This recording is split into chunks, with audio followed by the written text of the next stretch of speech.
प्रभु यीशु मसीह के नाम से आप लोगों को जय मसीह की शालोम। मैं आपका दोस्त, आपका भाई पास्टर पंकज एक बार फिर से परमेश्वर का वचन आप लोगों के बीच में लेके आया हूँ।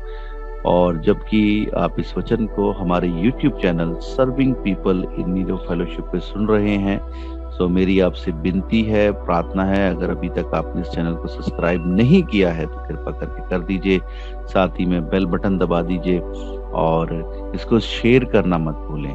अगर कोई भी परमेश्वर का वचन आपको जो हमारे चैनल के ऊपर सुनने को मिलता है, आशीष मिलती है या कुछ सीखने को मिलता है, तो आप इसको जरूर शेयर किया करें। सो प्रभु आपको बहुत आशीष देगा। आइए आज के वचन को हम लोग देखते हैं।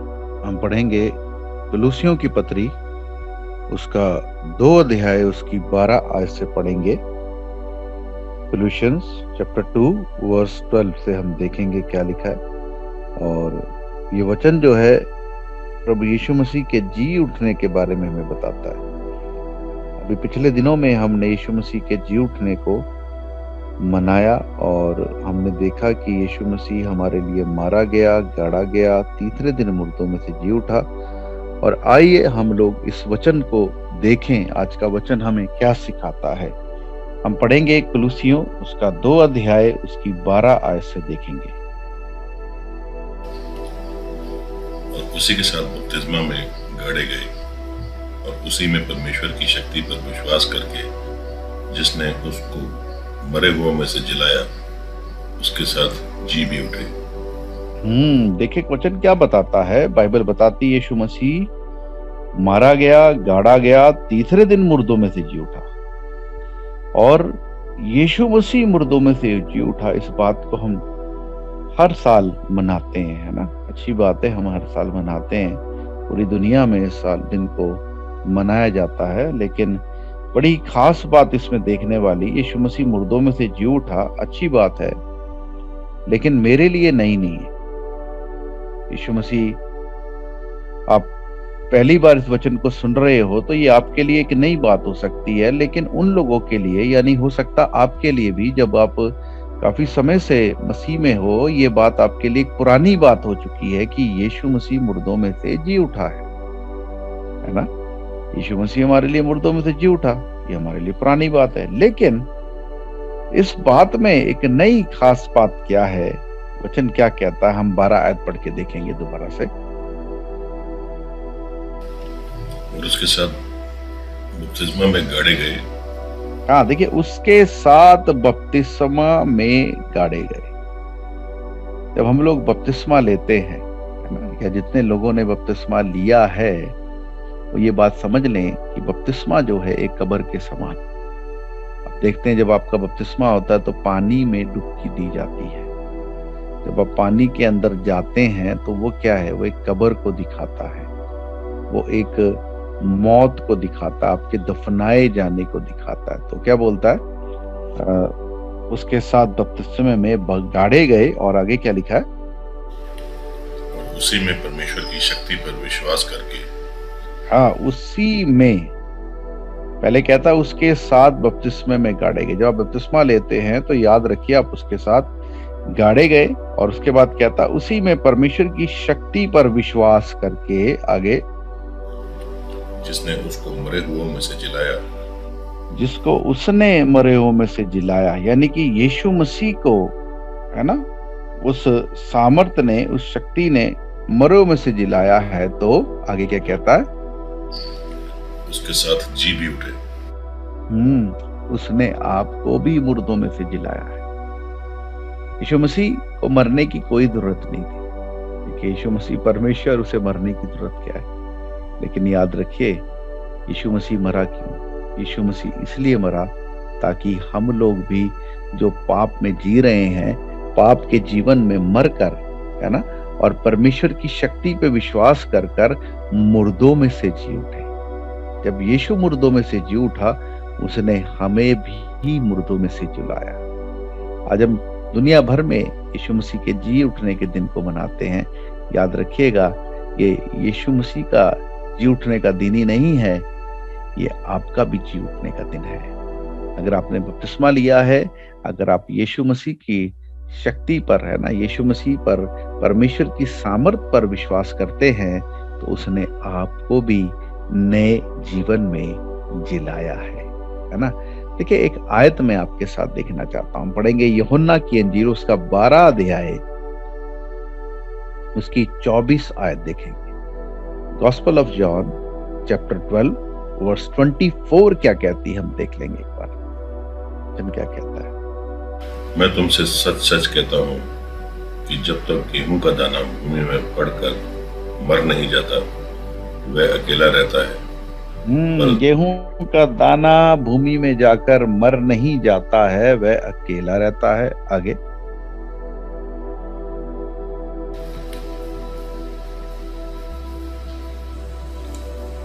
तो बहुत फल लाता है। क्या कहता है? दोबारा पढ़ेंगे इस आयत को, पूरी आयत को पढ़ेंगे। मैं तुमसे सच सच कहता हूँ कि जब तक गेहूं का दाना भूमि में पड़कर मर नहीं जाता, वह भूमि अकेला में रहता जाकर है। मर नहीं जाता है, वह अकेला रहता है। आगे। परंतु जब मर जाता है तो बहुत फल लाता है। लेकिन जब मर जाता है तब बहुत सा फल लेके आता है। यीशु मसीह मर गया और वो बहुत सा फल लेके आया। तो एक गेहूं का दाना था, लेकिन उसके मारे जाने, गाड़े जाने, और जब वो जी उठा तो बहुत से दानों को उसने जिलाया, और वो बहुत से दानों में हम लोग भी शामिल थे। तो मैं आज आप लोगों को ये बात बताना चाहता हूं कि यीशु मसीह मुर्दों में से जी उठा, उसने आपको भी मुर्दों में से जिलाया है। तो कुलुसियों की पत्री उसका 2 अध्याय में पौलुस ये बात बोलता है ना। तो आगे क्या बोलता हम देखेंगे। कुलुसियों की पत्री 2 अध्याय उसकी हम 13 आयत पढ़ के देखें क्या लिखा है। उसने तुम्हें भी, जो अपने अपराधों और अपने शरीर की खतना रहित दशा में मुर्दा थे, उसके साथ जिलाया और हमारे सब अपराधों को क्षमा किया। कहता उसने तुमको भी, जो अपने अपराधों और अपनी शरीर की खतना रहित दशा में मुर्दे थे, उसके साथ जिलाया। यहाँ ये वर्ड आया है जिलाया, ये एक पास्ट वर्ड है, ना ये प्रेजेंट है ना ये फ्यूचर है कि जिलाएगा या जिलाता है। यह है जिलाया, यानी जो काम वो कर चुका है। याद रखिए, यीशु मसीह जब मुर्दों में से जी उठा, उसने हमें भी जिलाया है ना। इन बातों में, जो अपने अपराधों और अपने शरीर के खतना रहित दशा में मुर्दे थे, उसने हमें भी मुर्दों में से जिलाया है। दूसरा कुरिन्थियों 5:17 कहती है, 2 कुरिन्थियों चैप्टर 5 वर्स 17 कहती है, अब जो मसीह में है वो नई सृष्टि है ना। पहली चीज हमें जानी कि यीशु मसीह मारा गया, गाड़ा गया और मुर्दों में से जी उठा, तो उसने हमें भी अपने साथ जिलाया है। हमने यहाँ देखा, और अभी हमने देखा कि जब हम मसीह में हैं तो हम नई सृष्टि हैं। तो देखिए, कुलुसियों 2 अध्याय उसकी 20 आयत क्या कहती है। कुलुसियंस चैप्टर 2 वर्स 20 क्या कहती है, हम देखिए वचन में क्या कहता है। जबकि तुम मसीह के साथ संसार की आदि शिक्षा की ओर से मर गए हो, तो फिर के समान जो संसार में जीवन बिताते हैं, मनुष्यों की आज्ञाओं और शिक्षा अनुसार, और ऐसी विधियों के वश में क्यों रहते हो कि ये ना छूना, न चखना और आगे और उसे हाथ ना लगाना। देखिए वचन क्या कहता है। जबकि तुम मसीह के साथ संसार की आदि शिक्षा की ओर से मर गए हो, है ना। तो मसीह के साथ जब मर गए हो, हमने पहले देखा कि उसने हमें मर गए, है ना, बपतिस्मे में उसके साथ गाड़े गए यानी मर गए, और हम लोग जी उठे हैं। और बोल रहा है जब तुम मर गए हो, मर के तुम नया जीवन पा लिया है, जब तुम जी गए हो, तो जबकि तुम मसीह के साथ मर गए हो, तो आदि शिक्षा की ओर से मर गए हो, तो फिर क्यों दोबारा उन्हीं बातों में जीवन बिताते हो। वही पुराना चाल चलन, वही पुरानी बातें, वही स्टाइल। पहले भी गुस्सा आता था, गाली निकालता था, पहले भी गुस्सा आता था, झगड़ा करता था, बुड़बुड़ाता था, कुड़कुड़ाता था, दोष लगाता था, बदले की भावना रखता था, जलसी रखता था। वही सब बातें अभी भी तुम्हारे जीवन में क्यों हैं, तो ये बात हमें बता रहा है। उसने हमें बड़े ही प्यारे तरीके से बताया कि तुम्हें मर्दों में से जिलाया है ना। तुम पुराने जीवन में मर गए हो, नए जीवन में जी उठे हो, तो फिर जब तुम मर गए हो तो पुराना जीवन क्यों जीते हो? इसका मतलब क्या है? कहीं ना कहीं आज भी हम मरे नहीं हैं। हमने यीशु मसीह में बपतिस्मा तो ले लिया है, लेकिन हम मरे नहीं हैं, याद रखिएगा। और देखिए 3 की 1 आयत क्या कहता है। पहली बात तो वो बताता तुम्हारा चाल चलन भी वैसा ही है, अभी बदला नहीं है। अब यहाँ पे 3 की 1 क्या कहती है? ये तुम्हारा चाल चलन नहीं बदला, तुम्हारी ख्वाहिशें भी नहीं बदली, है ना। 3 की 1 पढ़ेंगे। कोलोसियंस चैप्टर 3 वर्स 1 क्या कहती है? तो जब तुम मसीह के साथ जलाए गए तो स्वर्गीय वस्तुओं की खोज में रहो, जहाँ मसीह वर्तमान है और परमेश्वर की न्याय। जब तुम मसीह के साथ जी उठे हो, नया जीवन पा लिया है, तो कौन सी चीजों की ध्यान लगाओ? स्वर्गीय वस्तुओं की ओर ध्यान लगाओ, है ना। 2 आयत क्या कहती है? पृथ्वी पर की नहीं परंतु स्वर्गीय वस्तुओं पर ध्यान लगाओ। पृथ्वी की नहीं परंतु स्वर्गीय वस्तुओं की ओर ध्यान लगाओ। आगे, क्योंकि तुम तो मर गए और तुम्हारा जीवन मसीह के साथ परमेश्वर में छिपा हुआ है। तुम तो मर गए हो, बपतिस्मा लेने के बाद मर गए हो, तुम्हारा जीवन मसीह के साथ परमेश्वर में छिपा हुआ है। तो तुम्हारा ध्यान कहाँ है आज? तुम कौन सी वस्तुओं की ओर ध्यान लगाए हो? मुझे घर मिल जाए, मुझे जमीन मिल जाए, मुझे कार मिल जाए, मुझे बंगला मिल जाए, मुझे कोठी मिल जाए, मुझे ये मिल जाए, मुझे वो मिल जाए। कौन सी बातों पे तुम्हारा ध्यान है? आज परमेश्वर का वचन हमसे पूछ रहा है। वो कहता तुम्हारा ध्यान स्वर्गीय बातों की ओर होना चाहिए। लेकिन बड़े दुख की बात है, हम लोगों ने मसीह का दिन तो मनाया जी उठने का, और मसीह जी उठा तो हम भी जी उठे, लेकिन आज हम जी तो उठे हैं, लेकिन अभी भी मरे हुए का जीवन जी रहे हैं। अभी भी पुराना जीवन, पुराना स्वभाव, पुराना चाल चलन, पुरानी बातें हमें पाई जाती हैं। अभी भी हम वो सब बातें करते हैं जो मसीह में नहीं पाई जाती, है ना। पौलुस कहता है तो मसीह में नई सृष्टि हो। पुरानी बातें बीत गई हैं, लेकिन हम मसीह में नई सृष्टि तो बन गए, और हमारे जीवन में अभी भी वो पुरानी बातें बाकी हैं। पौलुस क्या कहता है, हम 5 आयत में पढ़ेंगे। हम देखते 5 आयत क्या कहती है।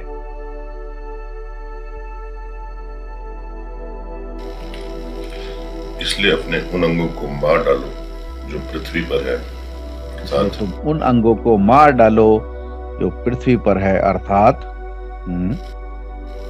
व्यभिचार, अशुद्धता, दुष्कामना, बुरी लालसा और लोभ को जो मूर्ति पूजा के बराबर है। कहता है इन सब चीजों को खत्म कर दो। व्यभिचार तुम में पाया जाता है, अशुद्धता है तुम में, दुष्ट कामना है, बुरी लालसा है, लोभ है, जो मूर्ति पूजा के बराबर है।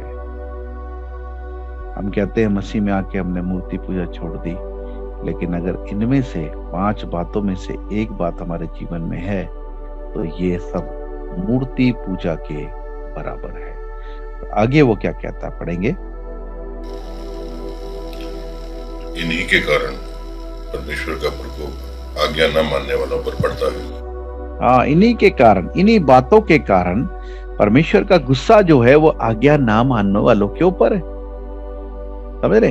अभी मसीह में आप नया जीवन पा चुके हैं, नई सृष्टि बन चुके हैं, तो पुरानी बातों में फंसे हैं। अगर आप पुराना बिहेवियर है आपका, पुराना चाल चलन है आपका, और साथ ही साथ में आप शारीरिक बातों की चीजों, शारीरिक चीजों की ओर आपका ध्यान है, तो याद रखिए परमेश्वर का गुस्सा है आप पे। परमेश्वर आपसे खुश नहीं है, परमेश्वर का प्रकोप आपके ऊपर आएगा। आगे वचन क्या कहता है, पढ़ेंगे। और तुम भी जब इन बुराइयों में जीवन बिताते थे तो इन्हीं के अनुसार चलते थे। बुराई में जीवन बिताते थे तो पहले इन्हीं के अनुसार चलते थे। पुराना जीवन तुम्हारा ऐसे ही था, लेकिन आगे क्या बोलता है? और अब तुम भी इन सब को, अर्थात क्रोध, रोष, बैरभाव, निंदा और मुंह से गालियां बकना, ये सब बातें छोड़ दो। ये सब बातें छोड़ दो। क्रोध करना, रोष करना, विरोध करना, वैरभाव करना, निंदा करना, मुंह से गालियां बकनी छोड़ दो और आगे।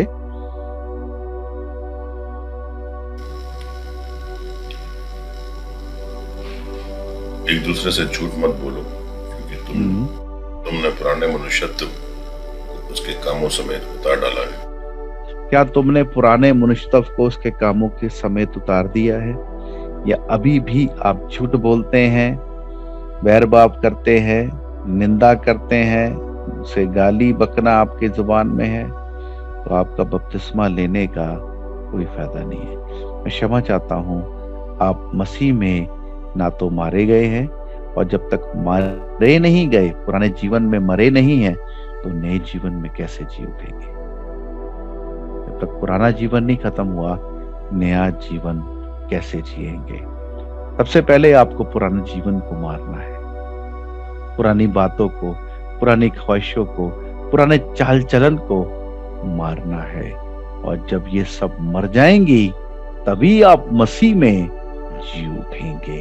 और आगे पौलुस क्या कहता है, हम पढ़ेंगे जल्दी से।